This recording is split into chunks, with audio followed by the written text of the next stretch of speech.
Welcome to El Regnum channel. If you are new to this channel, please do not hesitate to click subscribe and hit the notification bell for you to be more updated of the coming videos.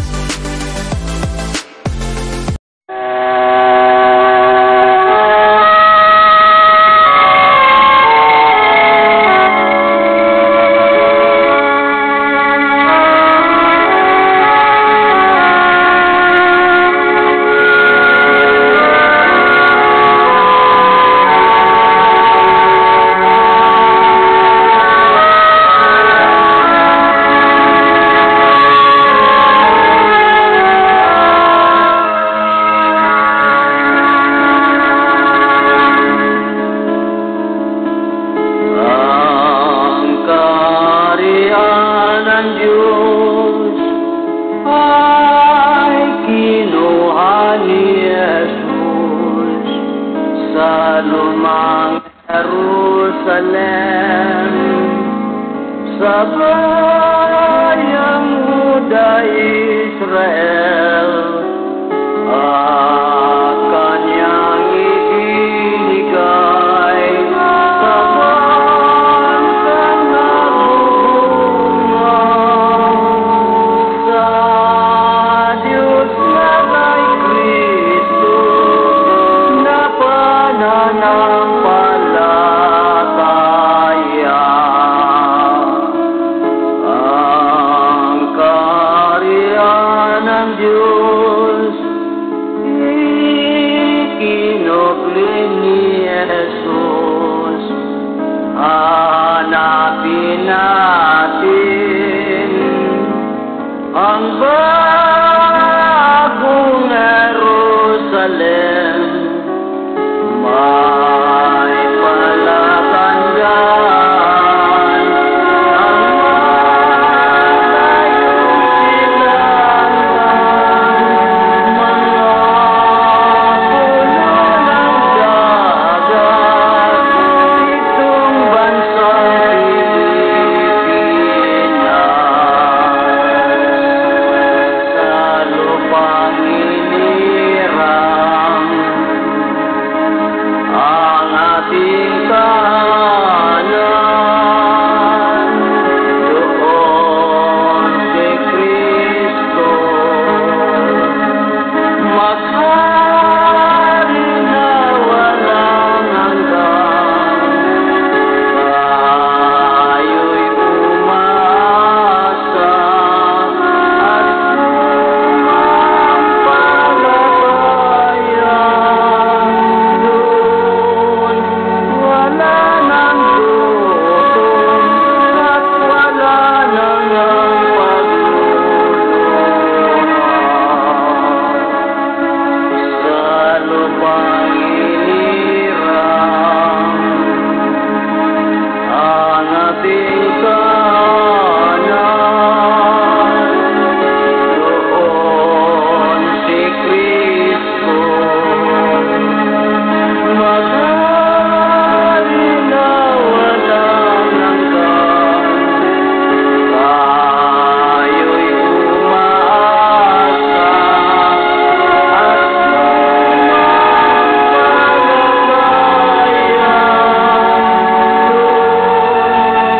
Doon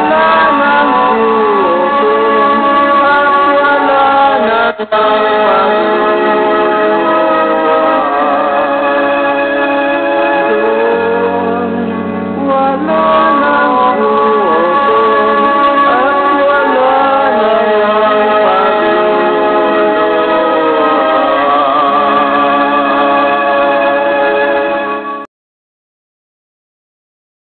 pagluluha. Maraming nanguhula, no? Maraming nangangaral sa daigdig. Ngunit, yung mga nangangaral na hindi man lahat, no?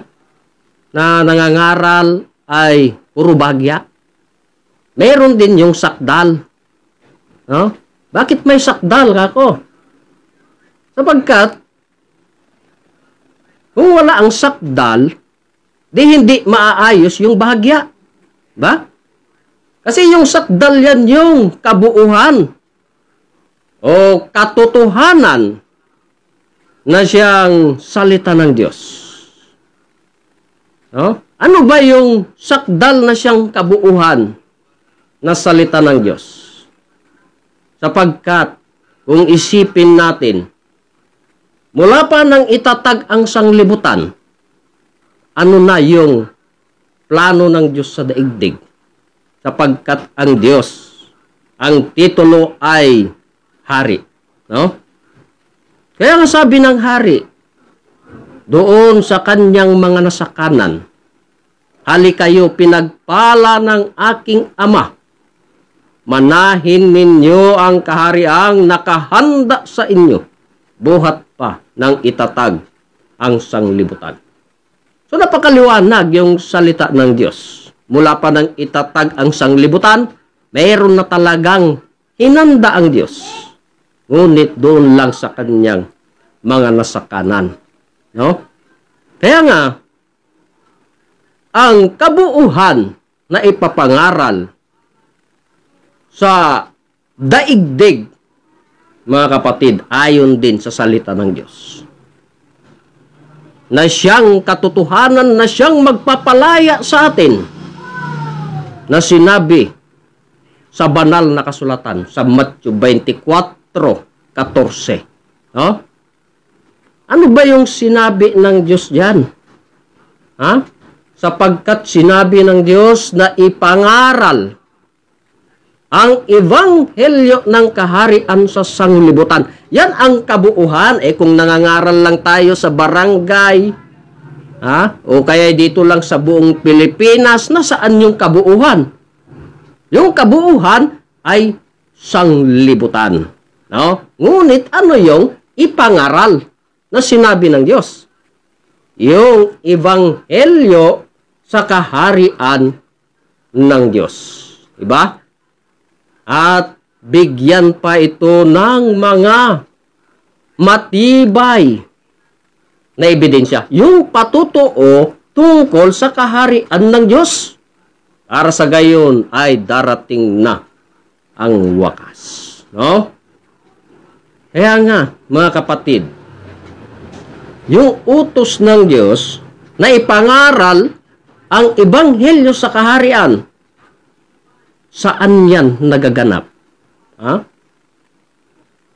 Walang iba, mga kapatid, hindi po kami mahiya na sabihin sa ating lahat na nagaganap na dito sa bansa nating Pilipinas, abot kung saang mang bansa, mga kapatid, sapagkat sinabi nga ng Diyos, sanglibutan. Maipangaral ang kaharian ng Diyos. Bakit? Alamin natin yung istorya ng Diyos sa daigdig. Kalis ulit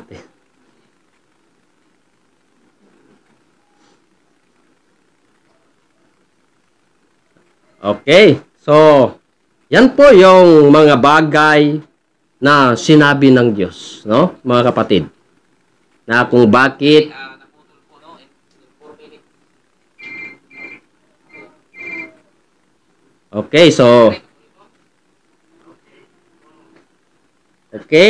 friends,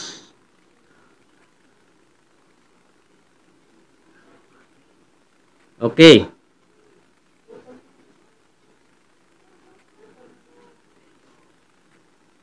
Okay, so okay na, friends. So, ayon sa mga salita ng Diyos, ay talagang walang iba na ipapangaral talaga, kundi ang kaharian ng Diyos. Sa sanglibutan pa, no? Hindi lang Pilipinas kako, kundi sa sanglibutan. Ngayon, kung sa sanglibutan ipinapangaral ang kaharian ng Diyos, saan naman ito nagsimula? No? Sapagkat plano nga ng Diyos sa daigdig ay magtayo ng isang kaharian na hindi na magigiba. No? Sino ang magtatayo? Ang Diyos sa langit. Bakit, mga kapatid? alamin natin yung istorya ng Diyos sa daigdig. Kung bakit may plano ang Diyos na magtayo ng isang kaharian na kailanman ay hindi na magigiba. Saan baga nagsimula yung kaharian ng Diyos? Kung magtayo ang Diyos ng kaharian mula ng simula, ay mayroon ng pinili. Diba? Mayroon ng pinili. Lalo na sa panahon doon sa Beersheba. Na kung saan sa Beersheba, ayon sa 1 Samuel, no? 8 hanggang 2:3, no? Na kung saan may ginamit ang Diyos doon. Sino yung ginamit? Si Propeta Samuel, no? Na siyang kataas-taasang hukom doon sa Beersheba. Ginamit yan ng Diyos. Ngunit, sa panahon ng ating kataas-taasang hukom sa Beersheba, noong siya'y matanda na, ang hukom ay binigay sa kanyang mga anak. Oh? Sino yung kanyang mga anak? Si Joel at saka si Abia. Yan, doon din binigay ang talagang hustisya. No? O hukom. Saan? Doon sa Beersheba. Ngunit, itong mga anak ni Samuel, no, ay hindi man sila sumunod sa yapak ng kanilang ama. Kaya ang mga tao doon sa Beersheba, yung mga matatanda doon, ay nagtipon sila para lumapit doon kay Samuel, no? Na siyang kataas-taasang hukom sa Beersheba. Para sila ay hihingi ng bagong mamuno ba? Ibig sabihin, hari. Na pantay-pantay ang paningin sa bawat isa. No? Kaya si Propeta Samuel ay nanalangin sa Diyos para magkaroon ng bagong hari. Saan? Sa bansang Israel. Doon na sa bansang Israel na pinili ng Diyos ay si Saul. No? Si Saul ang linuklok na hari doon sa bansang Israel. Para mayroong mamuno doon o maghari na pantay-pantay ang paningin sa bawat tao. Ngunit, ang ating haring Saul ay naghari lamang po sa loob ng 40 years. Dahil sa kasalanan. No? Dahil sa kasalanan. Bakit? Nagkasala sa harapan ng Diyos. Ang utos ng Diyos kay Saul o kay King Saul ay hindi naganap. Hindi niya natupad. Siya yung hari na linuklok ng Diyos sa bansang Israel. Dahil sa hindi niya natupad ang utos ng Diyos, ay naghari sa loob ng 40 years. Sumunod na hari sa bansang Israel ay si King David. Si King David naman ngayon, ang pangalawang hari doon sa bansang Israel, na pinili pa rin ng Diyos o plano ng Diyos na maghari sa bansang Israel. Ngunit, dahil din sa kasalanan, ay 40 years din siyang naghari. No? 40 years din. Kaya, ang kaharian sa bansang Israel, dahil sa hindi nakasunod, dahil sa kasalanan ni King David,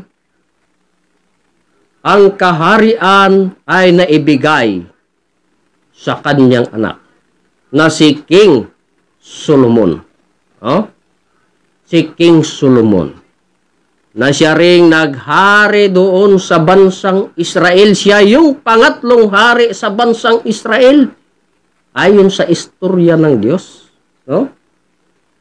Na si King Solomon ay naghari din sa loob ng 40 years.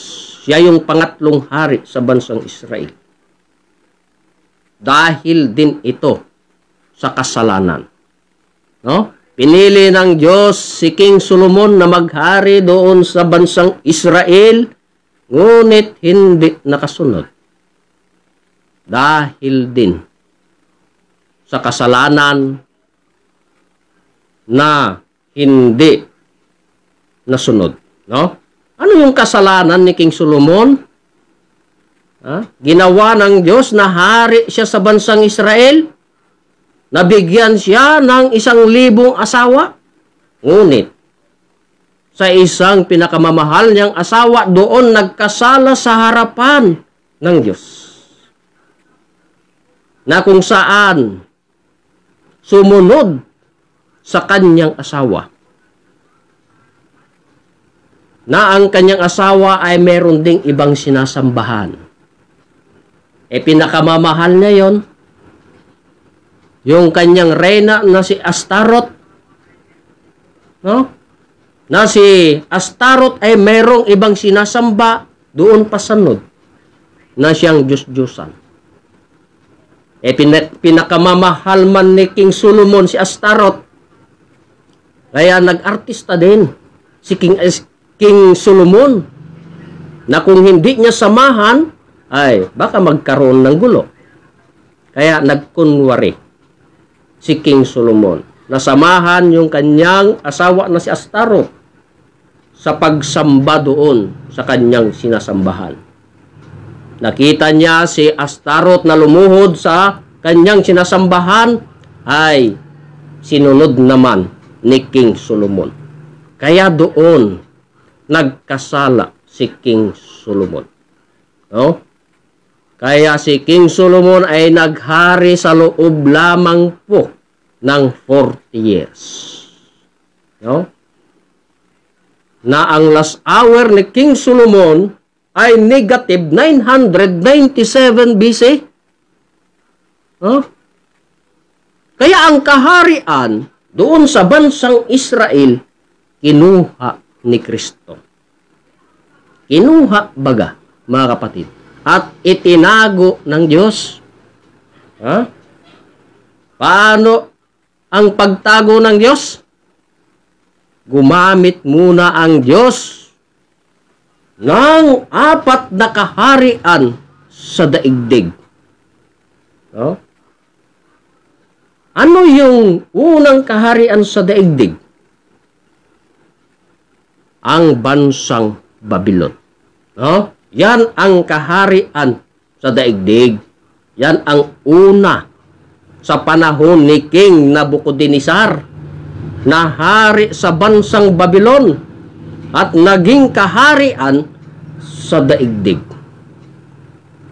Na si King Nabucodonosor ay ganap na naging hari sa taong 606 BC. At ang bansang Babylon ay naging kaharian sa daigdig. Ngunit, dahil sa bagsik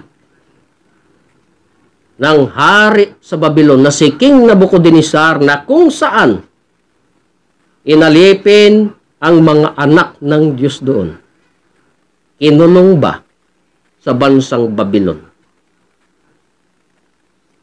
ay pinarusahan ng Diyos. Imbis na 70 years na maghari si King Nabucodonosor sa buong daigdig, pinaiksi. Bakit? Sapagkat may hinula ang Diyos.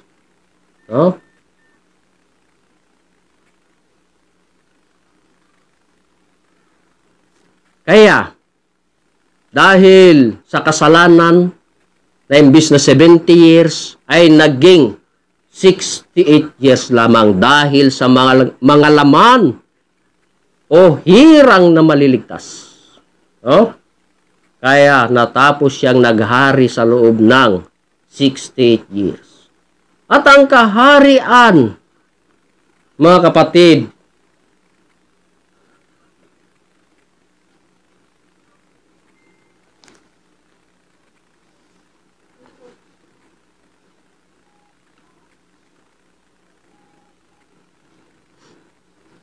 okay po, friends. So, kaya ang kaharian sa bansang Babylon ay naibigay sa kanyang anak. Yung anak ni King Nabucodonosor na si Belshazzar, no? Na siyang susunod na maghari sa bansang Babylon, na kaharian sa daigdig. Ngunit dumating ang hari sa Medo-Persia na si King Cyrus the Great. No? Na kung saan dinigma ni King Cyrus the Great ang bansang Babylon sa paghahari ni Belshazzar. At natalo kaya ang bansang Medo-Persia sa paghahari ni King Cyrus the Great ay naghari sa loob ng 207 years. No? 207 years naging kaharian ang bansang Medo-Persia. No? 207 years. Pagkatapos na naghari ni King Cyrus the Great sa Medo-Persia, dumating ang hari sa bansang Greece. No? Sa bansang Greece, sino? Si King Alexander the Great na hari sa bansang Greece. No? Kaya, yung hari sa bansang Greece, dinigma ang bansang Medo-Persia. At natalo kaya ang bansang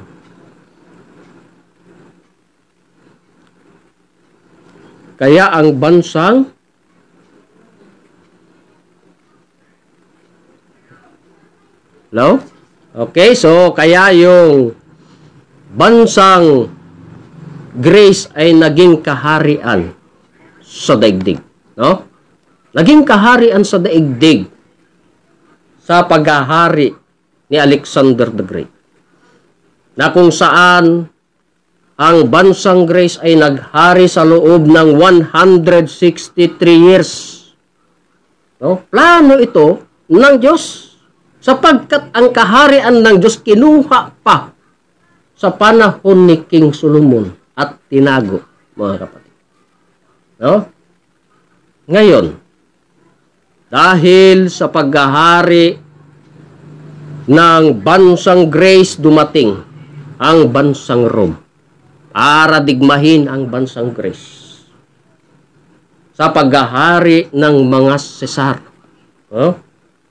Dinigma ang Greece, natalo kaya ang bansang Roma or bansang Rome ay naghari sa daigdig. Ito ang pang-apat na kaharian sa daigdig.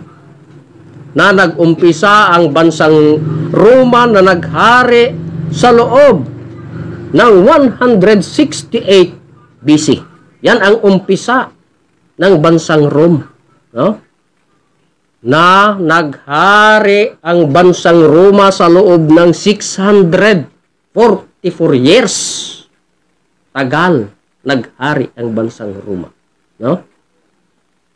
Ngunit ang bansang Roma ay natapos na naghari sa daigdig sa taong 476 AD. No? 476 AD. No? natapos naghari ang bansang Roma sa taong 476 AD. Ngayon, ang tanong mga kapatid, may kaharian pa ba sa daigdig? Ha? May kaharian pa ba sa daigdig? Kung tignan natin sa daigdig natin, ay wala no. Walang kaharian na ngayon sa daigdig.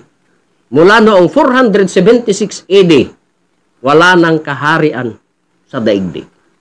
Ngunit meron ding mga nag-ambisyon na nais ding maging hari sa daigdig. No? Noong taong 1800, na kung saan nag-ambisyon si Napoleon Bonaparte. No? Saan? Sa France. Nag-ambisyon. Ngunit, ang tanong, nagtagumpay ba na siyang hari sa daigdig? Wala mga kapatid. Hanggang sa pangalawa na si Wellington na isang duke. No? Noong taong 1815, nagtagumpay ba?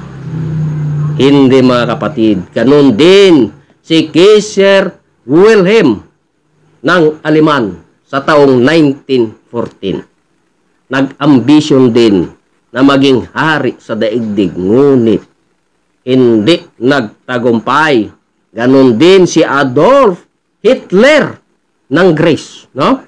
Sa taong 1939. At si Hirohito sa Japan.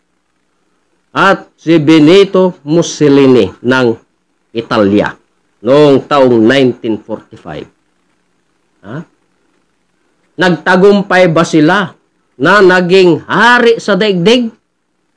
Wala, sapagkat hindi man doon nakaprograma ang plano ng Diyos.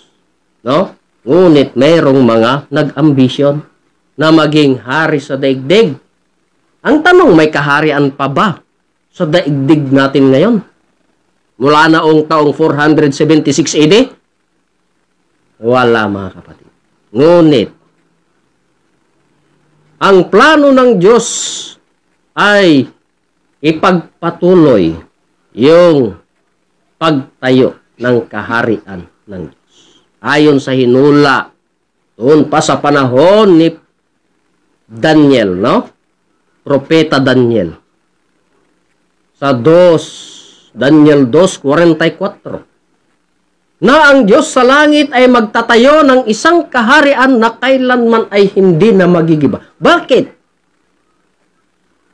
Sapagkat kailangan yung mga unang kaharian sa daigdig ay kailangan magiba.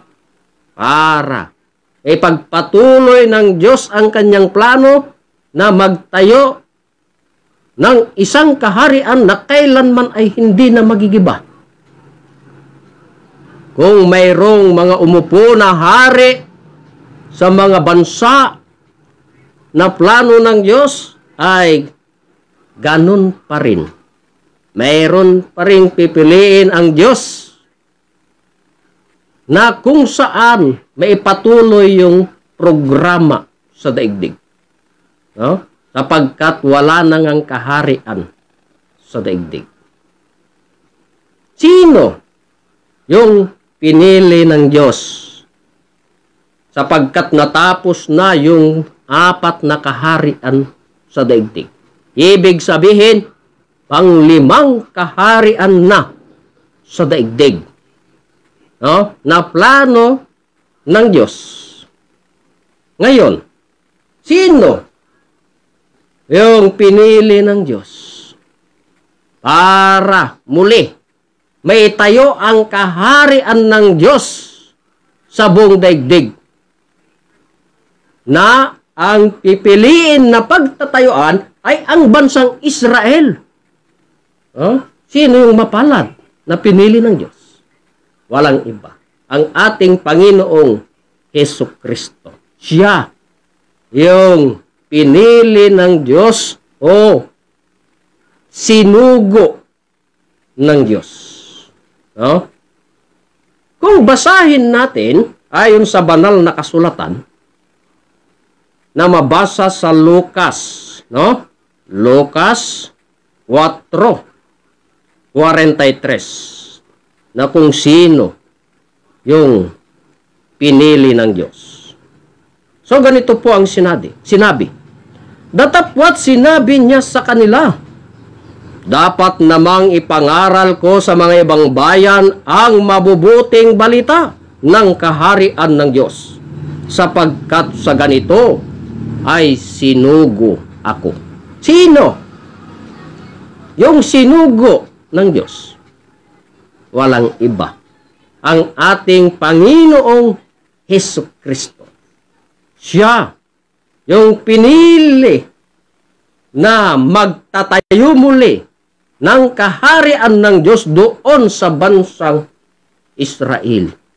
Na ito yung plano ng Diyos na ang Diyos sa langit ay magtayo ng isang kaharian na kailanman ay hindi na magigiba. Kung tignan natin sa istorya ng Diyos sa daigdig, doon sa panahon ng ating Panginoong Hesukristo, na siyang magtayo ng kaharian ng Diyos.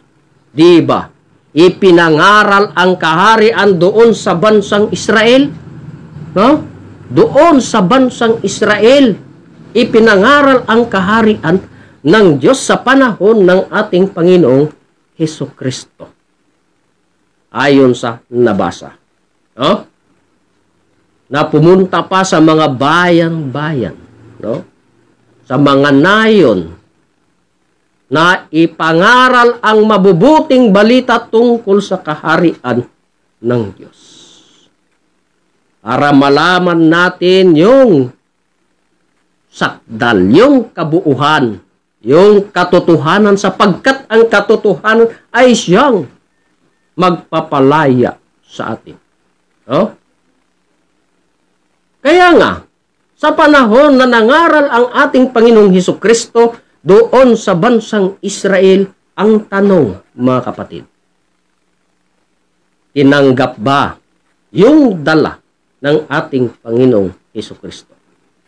Na doon sana itayo ang panglimang kaharian sa daigdig. Doon sana muli itatayo.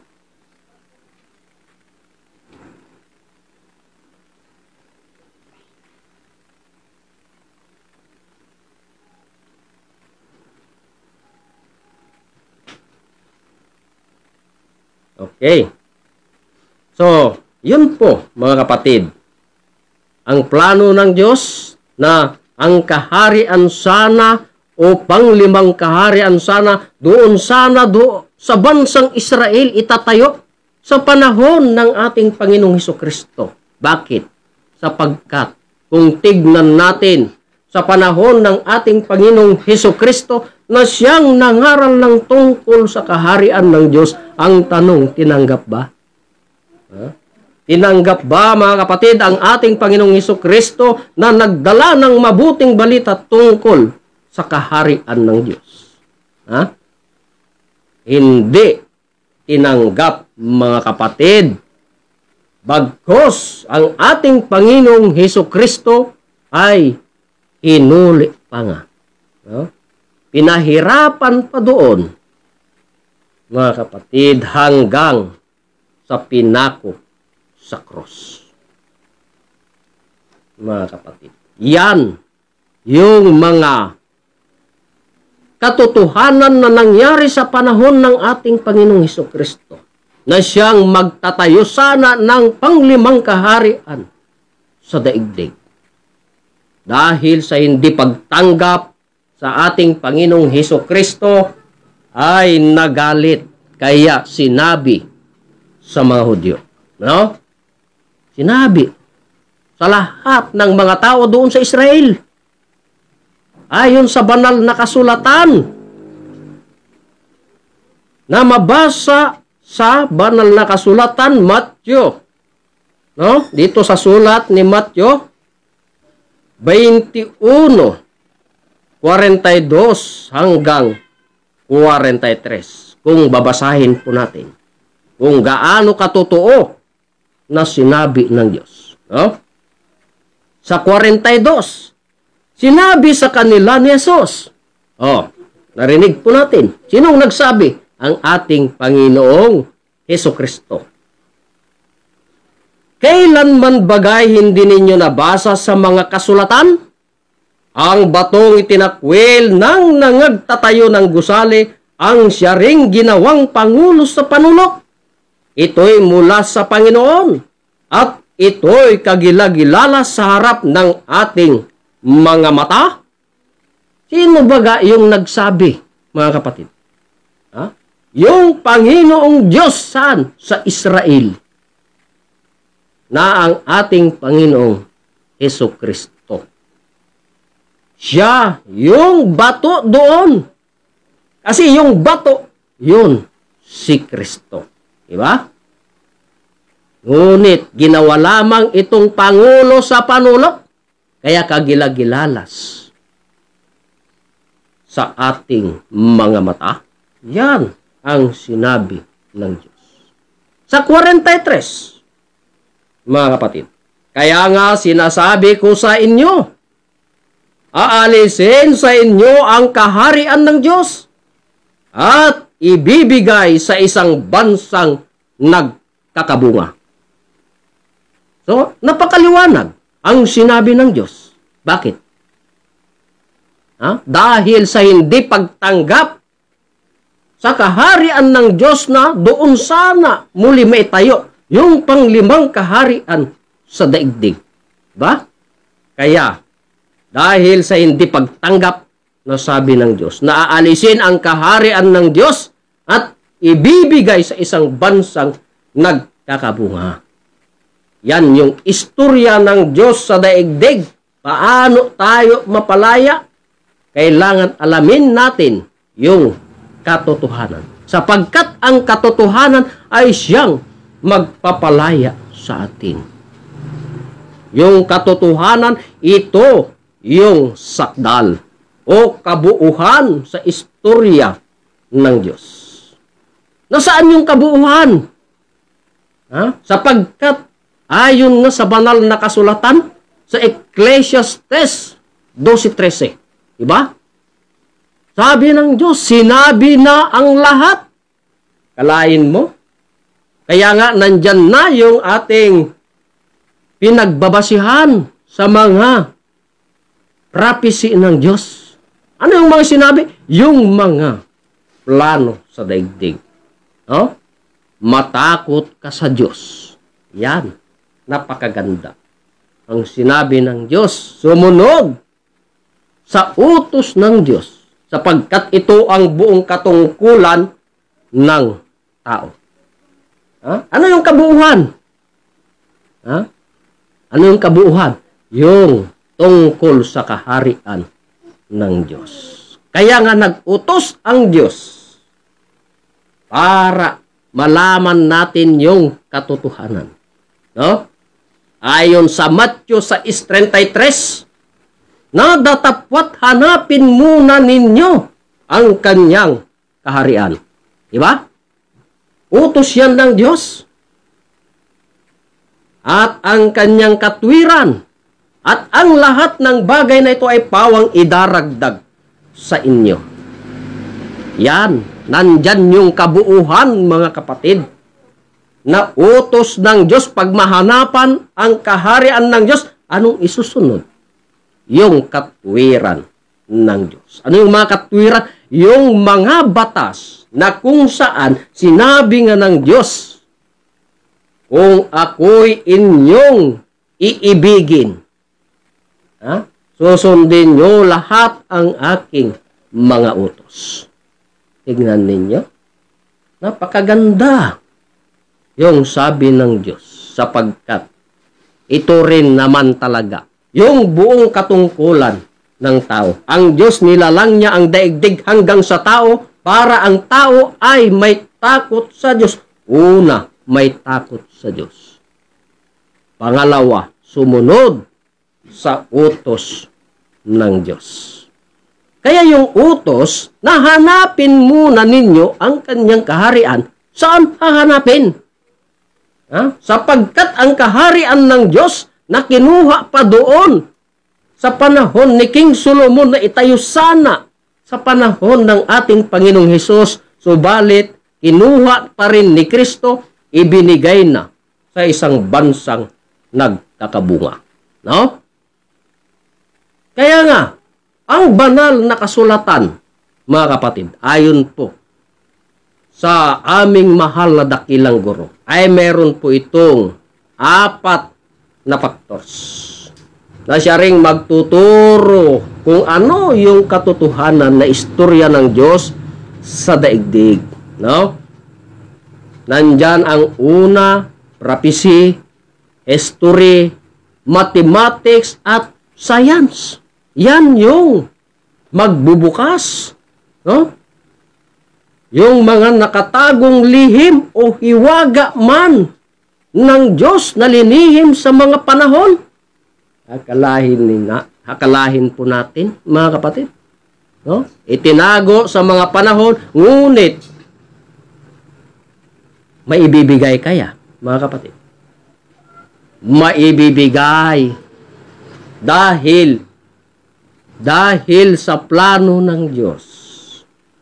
Pag mahanapan ang kaharian ng Diyos, yung pangako ng Diyos ay matutupad. No?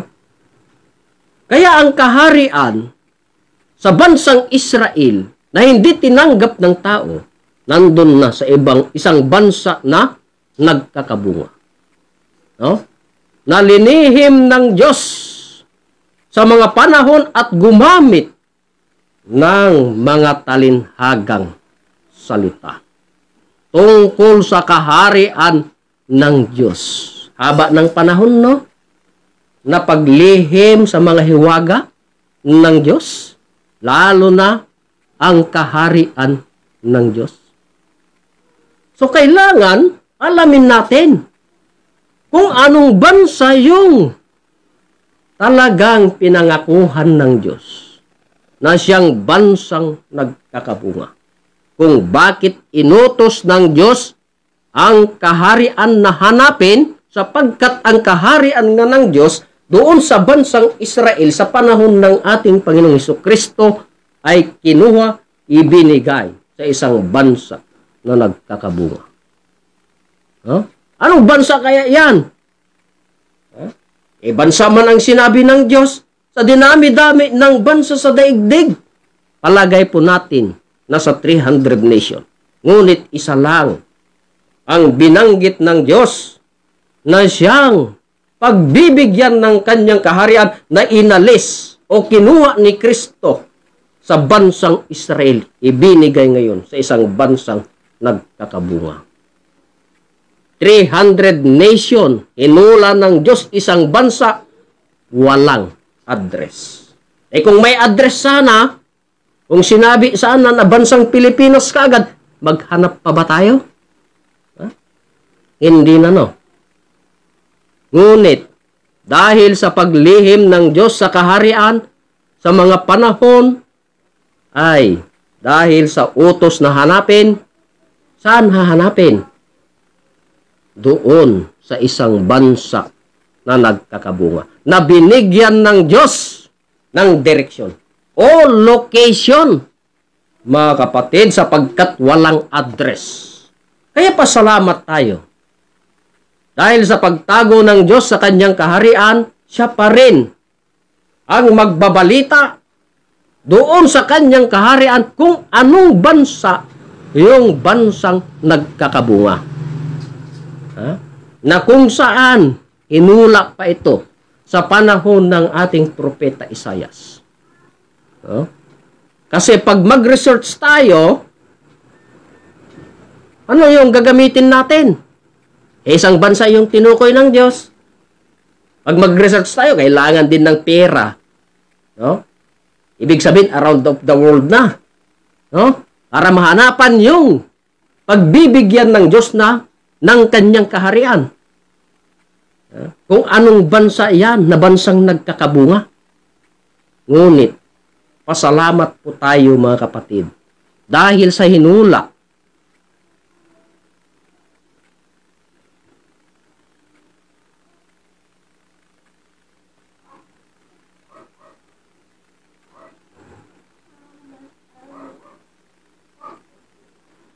Okay? So, pagpatuloy po natin, mga kapatid. So, kaya nga, mga kapatid, yung hinula ng Diyos na kung saan ililipat o ibibigay ang kanyang kaharian ay doon sa isang bansa na nagkakabunga. Kung mag-research tayo, lalo na may hinula ang Diyos sa panahon ni Propeta Isaias na sinabi ayon sa Isaias 24:15, no? Sabi ng Diyos, kaya nga't luwalhatiin ninyo ang Panginoon sa silanganan. Ang makatuwid bagay ang pangalan ng Panginoong Diyos ng Israel. Saan? Doon sa malayong silangan sa mga pulo ng dagat. No? Pwede na tayong mag-research. Wala mang address, ngunit merong location. Kaya nga sabi ko, Diyos pa rin ang siyang magtuturo o magbibigay kung anong bansa yung mapalad na pinaglipatan ng kanyang kaharian na hindi tinanggap sa bansang Israel. At doon sa isang bansang nagkakabunga, doon ibibigay ang kaharian ng Diyos. Mga kapatid. Kung mag-research tayo, kailangan ng pera. Sa dinami-dami ng bansa sa daigdig, 300 nation, isa lang ang tinukoy ng Diyos. Kailangan pa naman ng pera mag-research. Isakay ka ng sasakyan, sa barko, sasakyang panghimpapawid, kung anong bansa yung mapalad na pagbibigyan ng Diyos ng kanyang kaharian. No? Ngunit pasalamat pa rin tayo dahil sa plano ng Diyos sa daigdig, no? Kompleto na. Hindi lang sa world map, no? Meron ding mga gadget, no? Na ginagamit natin ngayon. Kasi kung titignan natin sa world map, kung ano yung nandun sa malayong silangan, na kung saan na hinula ng Diyos na lolhatiin ang Panginoon ng Israel. Saan? Doon sa malayong silangan sa mga pulo ng dagat. No? Mga kapatid. Dahil sa hinula ng Diyos, ay meron tayong mga matibay na ebidensya kung anong bansa yung tinukoy ng Diyos na bansang nagkakabunga, na nandun sa malayong silangan sa mga pulo ng dagat. Kung tignan natin sa world map, ang una nating makikita dyan, bansang Japan, bansang Indonesia, bansang Malaysia, at pang-apat ang bansa nating Pilipinas. No? Maski search natin sa ating cellphone kung ano yung makikita doon sa malayong silangan sa mga pulo ng dagat na hinula ng Diyos na luwalhatiin ang Diyos ng Israel doon sa malayong silangan sa mga pulo ng dagat. Na kung saan ang Diyos ng Israel ay wala na rin doon. Kaya nga nagpapaluwalhati siya doon sa malayong silangan sa mga pulo ng dagat. Kasi ang kaharian at ang Diyos, hindi pwede yan na maghiwalay. Kasi Diyos lamang ang magtayo ng kaharian ng Diyos. No? Ngayon, 4 na bansa, mga kapatid, ang nandun sa malayong silangan sa mga pulo ng dagat. Ngunit ang hula ng Diyos, luwalhatiin ang Panginoon sa silanganan. Sa makatuwid bagay ang pangalan ng Panginoong Diyos ng Israel. Doon sa malayong silangan sa mga pulo ng dagat. Una, ang tanong mga kapatid, ayon sa hinula ng Diyos. Ang bansang Japan ba na unang makita doon sa malayong silangan, linalhati ba ang Diyos ng Israel? Linalhati ba mga kapatid? Wala no. Wala, hindi siya linalhati. Bakit? Isa lang ang pinagsasambahan ng bansang Japan. Bakit? Sila'y mga Buddhism. No? Ang tanong, dito kaya sa pangalawang bansa na makita doon sa malayong silangan, ang bansang Indonesia. Sapagkat hinula ng Diyos na luwalhatiin ang Diyos ng Israel. Ang tanong, ang bansang Indonesia ba ay luwalhati ang Diyos ng Israel sa bansang Indonesia? Luwalhati ba mga kapatid? Wala pa rin. Bakit? Sila'y mga Indonesem. No? Mga Indonesem, iisa lang ang kanilang pinagsasambahan. Pangatlong bansa, ang bansang Malaysia, mga kapatid. Ang hinula ng Diyos, luwalhatiin ang Diyos doon sa malayong silangan, mga pulo ng dagat. Ang tanong, ang bansang Malaysia ba ay luwalhati ang Diyos ng Israel? Ha? Wala pa rin. No? Hindi pa rin luwalhati. Bakit? Iisa rin ang kanilang sinasamba. No? Sapagkat sila'y mga tawisem. No? Bakit? Hinula ng Diyos, luwalhatiin ang Diyos ng Israel. Yung tatlong bansa, Japan, Indonesia, Malaysia, ay hindi luwalhati. Ngayon, sa pang-apat na bansa na makita doon sa malayong silangan sa mga pulo ng dagat, ang bansang Pilipinas, mga kapatid. Ang tanong, luwalhati ba ang Diyos ng Israel doon sa malayong silangan sa mga pulo ng dagat na ang bansa nating Pilipinas? Ang tanong, luwalhati ba ng bansang Pilipinas? Ha? Luwalhati mga kapatid. Tignan po natin ang kilos at galaw dito sa bansa nating Pilipinas. No? Wala nang ibang bukang bibig kundi ang pangalan ng Diyos ng Israel. Sino? Ang ating Panginoong Jesucristo, na siyang ipinapangaral dito sa bansa nating Pilipinas. Oh? Ang tanong, luwalhati ba? Tunay, mga kapatid. Sapagkat ang kaharian ng Diyos na hindi tinanggap sa bansang Israel, kinuha ni Kristo, ibinigay sa isang bansang nagkakabunga. Saang bansa, mga kapatid? Ang mapalad na tinukoy ng Diyos doon sa malayong silangan sa mga pulo ng dagat. Ha? Sino? Yung mapalad. Ha? Ang Japan, Indonesia, Malaysia, Pilipinas. Ang mapalad, mga kapatid, na siyang pinagbigyan ng Diyos ng kanyang kaharian ay ang bansa nating Pilipinas, na umakma doon sa hinula ng Diyos na luwalhatiin ang Panginoon sa silanganan. No? Sino yung Panginoon doon sa bansang Israel? Ang ating Panginoong Jesucristo. No? Napakaliwanag. Sapagkat ang Diyos at ang kaharian ay hindi pwede kako na maghiwalay.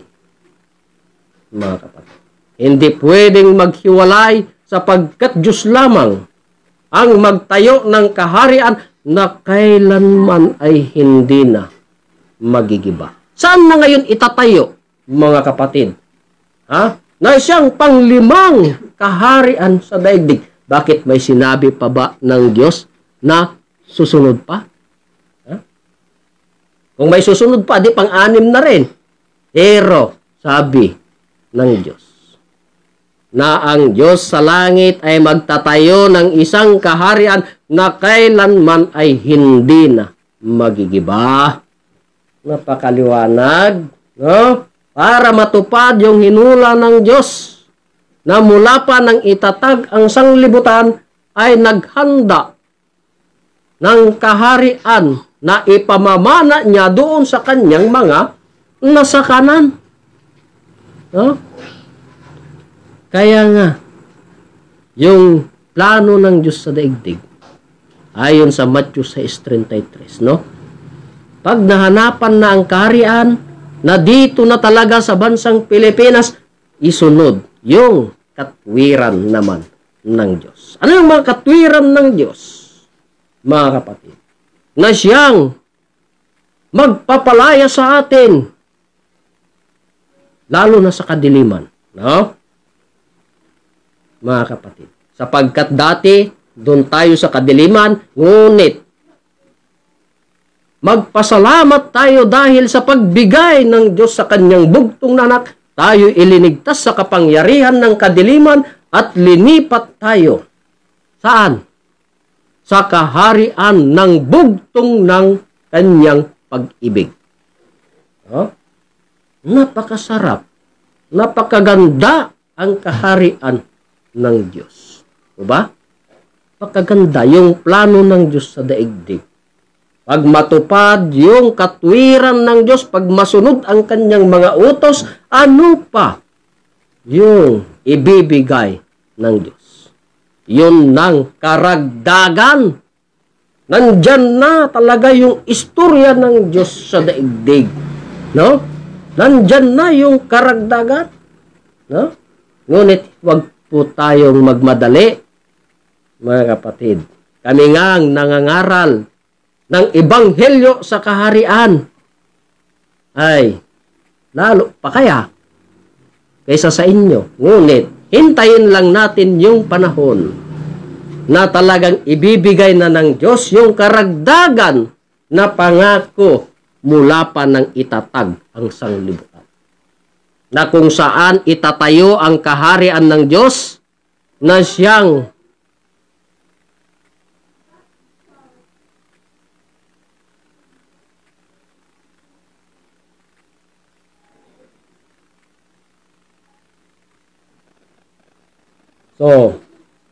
So yan po, mga kapatid, yung plano ng Diyos sa daigdig.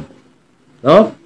Para maibigay yung pangako mula pa ng itatag ang sanglibutan. Bakit?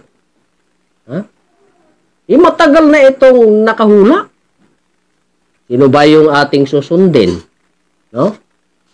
Sino ba yung talagang may plano sa daigdig? Sino ba talaga yung naglalang sa daigdig? Di ba ang Diyos lamang? Diyos lang, mga kapatid. Kaya nga, yung karagdagan ay plano ng Diyos. Kung saan maitayo ang kanyang kaharian, doon din ibibigay yung karagdagan.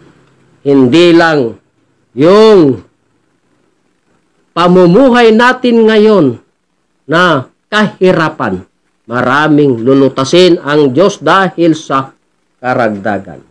Kaya huwag po tayong magmadali sapagkat may panahon na kung saan aalisin ng Diyos yung kahirapan at kung ano pa, mga kapatid.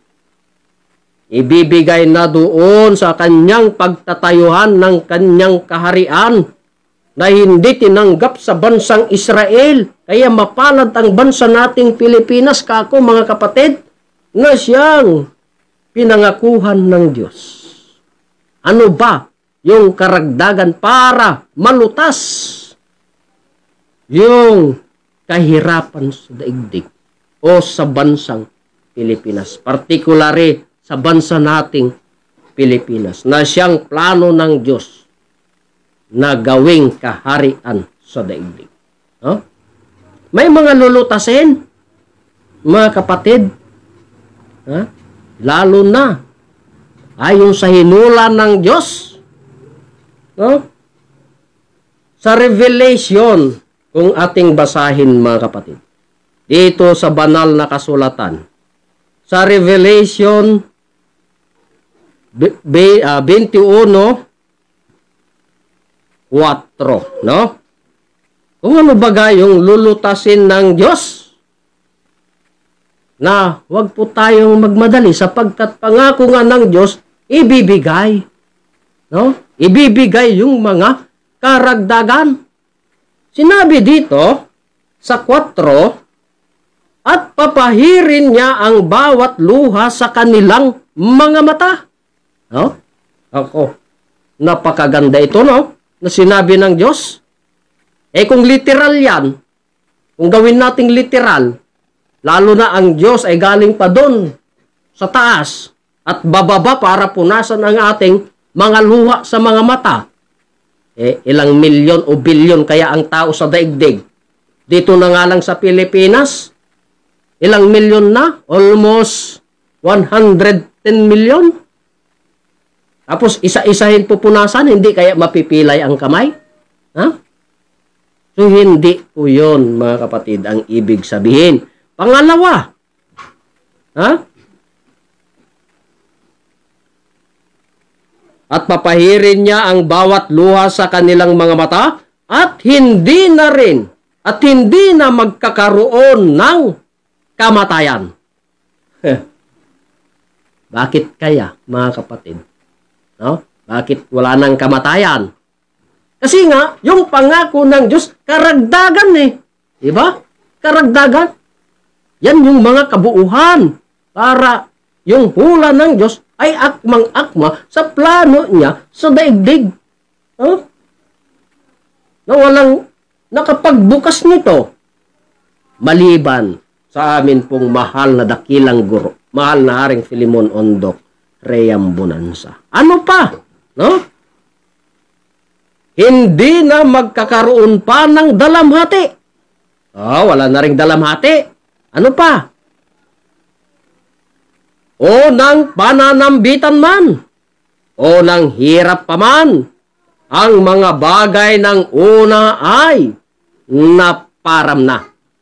Kalain mo, mga kapatid. Bakit? Naparam na. Kasi kung alalahanin natin, ang mga anak ng Diyos noong unang panahon, puro na lang hirap ang dinanas ng mga anak ng Diyos.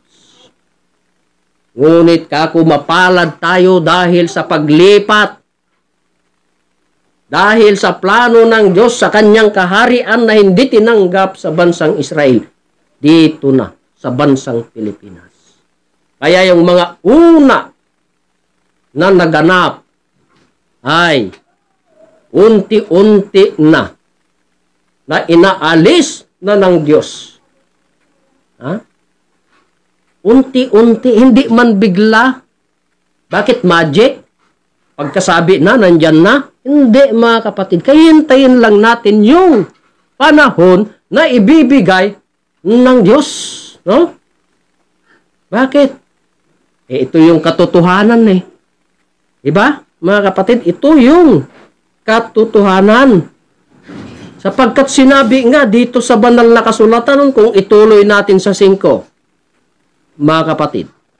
At yaong nakaluklok sa luklukan ay nagsabi. Anong sinabi? Narito, ginagawa kong bago ang lahat ng mga bagay. At sinabi niya, isulat mo. Sapagkat ang mga salitang ito ay tapat at tunay. Anong ibig sabihin kung ito'y tapat at tunay? Walang kasinungalingan. Kaya ito yung sakdal na sinasabi ng Diyos. Ayon pa rin sa salita ng Diyos sa Matthew 6:33. Wala nang iba, mga kapatid, na plano ng Diyos, kundi ang Diyos ay magtatayo ng isang kaharian na kailanman ay hindi na magigiba. Anong mapalad? Bansa nating Pilipinas, kako ang kaharian sa daigdig, yung 4 na kaharian, natapos na. Ngayon, dito na sa bansa nating Pilipinas. Dahil sa hindi ring pagtanggap ng kaharian sa bansang Israel. Na itatayo sana ng ating Panginoong Hesukristo. Saan na? Dito na sa bansa nating Pilipinas, mga kapatid. Sapagkat dahil sa pangako, ay talagang muling itatayo ang kaharian ng Diyos na kailanman ay hindi na magigiba. Ang tanong, Sino yung magtatayo? Ha? Kaganda. Sino yung magtatayo? At siya ring magbibigay doon sa karagdagan na sinabi ng Diyos. No? Kung alalahanin natin sa panahon ng ating Panginoong Hesus Kristo, pinako sa cross, nakababa pa kaya doon? Ha? Wala na, mga kapatid, dahil hindi tinanggap. Ngayon, Diyos lamang ang pwedeng magtayo ng kaharian ng Diyos. Ha? Diyos lang. Hindi na itayo nga ng ating Panginoong Hesus Kristo. Sino kaya ang makapagtayo muli ng kaharian ng Diyos? Kasi Diyos lamang ang pwedeng magtayo sa kaharian ng Diyos. Hindi namin ipagkaila, mga kapatid, na ang nagtayo ng kaharian ng Diyos, particularly dito sa bansa nating Pilipinas. No? Dito sa bansa nating Pilipinas, na naisigaw pa noong July 27, 1982. Hindi po kami mahihiya na siyang nagtatag o nagtayo ng kaharian ng Diyos, walang iba, ang amin pong mahal na dakilang guro. Mahal na Haring Filemon Ondok Reambonanza, na siyang pinatunayan din na dito talaga sa bansang Pilipinas na itatag o naisigaw ang kaharian ng Diyos, kailangan mayroong matibay na ebidensya. No? Kaya, sa taong 1992, no? July 27, 1992, renehistro ng aming mahal na hari ang kaharian ng Diyos. Saan? Doon pa sa Security Exchange Commission. No? Doon sa Malacanang, para mapatunayan na dito na sa bansang Pilipinas lilitaw yung pangako ng Diyos na kaharian na hindi tinanggap doon sa bansang Israel. Saan na? Dito na sa bansang Pilipinas. Sa katauhan ng aming mahal na dakilang guro, mahal na Haring Filemon Ondok Reambonanza. Mga kapatid, yan po ang buong katotohanan na ang Diyos ay magtatayo ng isang kaharian na kailanman ay hindi na magigiba. Saan na? Bansang Pilipinas na, mga kapatid. Kasi maski mag-research tayo sa daigdig, meron bang nakapagtatag o nakapagtayo ng kaharian ng Diyos? Meron ba? Meron ding mga naririnig natin, no? Mga kingdom, no? Mga kingdom. Tulad ba sa bansang Saudi, no? Pero yung plano ng Diyos, Kingdom of God. Doon, Kingdom of Saudi Arabia, kaharian ba sa daigdig? Hindi, doon lang sa kanila, mga kapatid. Ang plano ng Diyos, kaharian sa daigdig. Isang bansa lang ang maghahari sa daigdig. No? Kaya, nuulit ko, mga kapatid, ang kaharian na muling itatayo ng Diyos sa langit, ay ito na. Ito ng bansa nating Pilipinas. Na siyang mapalad na pinaglipatan ng Diyos. Kaya, hindi lang ang bansa nating Pilipinas, tayong mga Pilipino ay mapalad dahil sa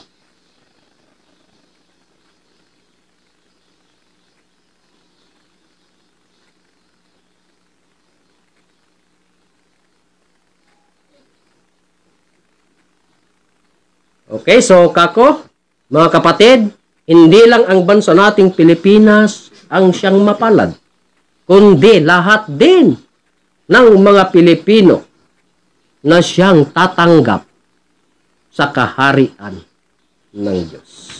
No? Tatanggap, bakit? May utos ang Diyos, diba?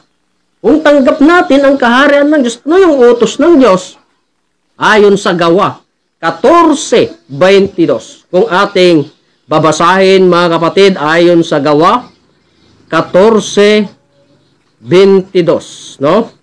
Ganito po ang sinabi.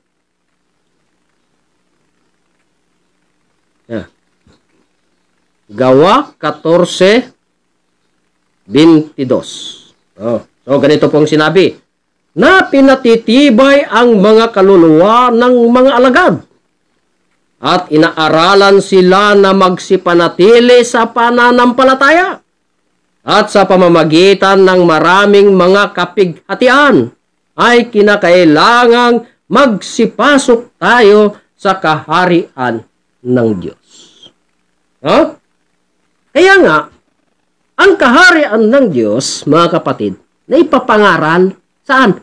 Sa sanglibutan. Kaya nga sabi ng Diyos, magsipanatili tayo sa pananampalataya at daranasin ang maraming kapighatian.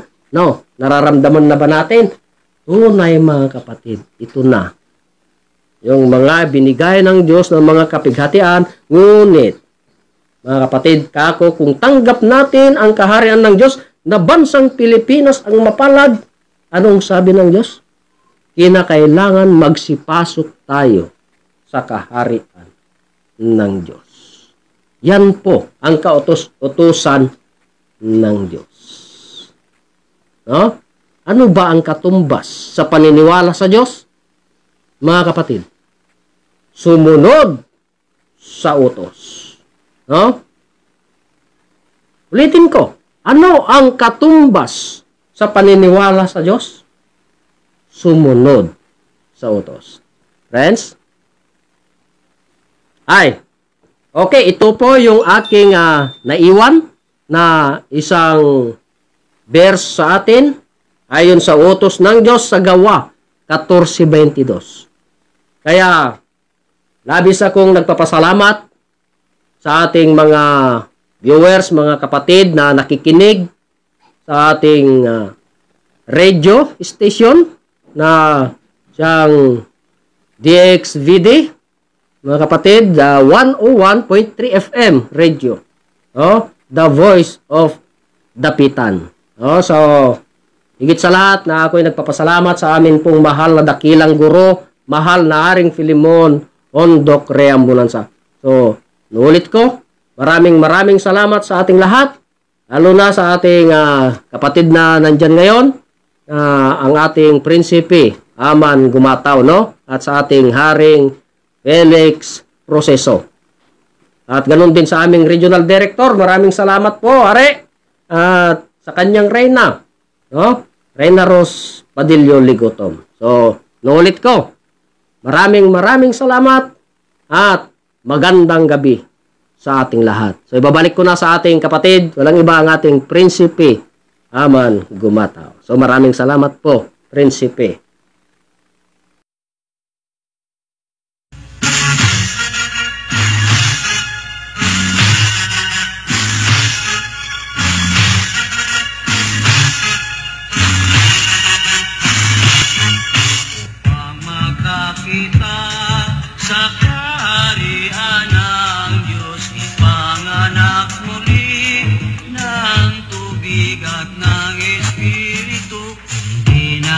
Sundin ang payo ni Jesus, hindi makapasok sa kaharian ng Diyos.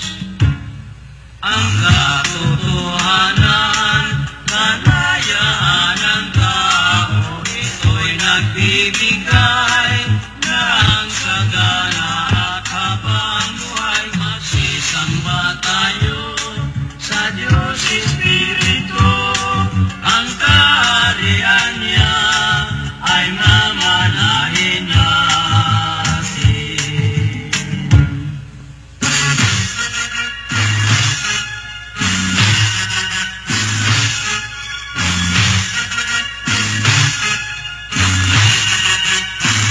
Upang makakita sa kaharian ng Diyos, ipanganak muli ng tubig at ng Espiritu. Kung di natin sundin ang payo ni Jesus, hindi nakapasok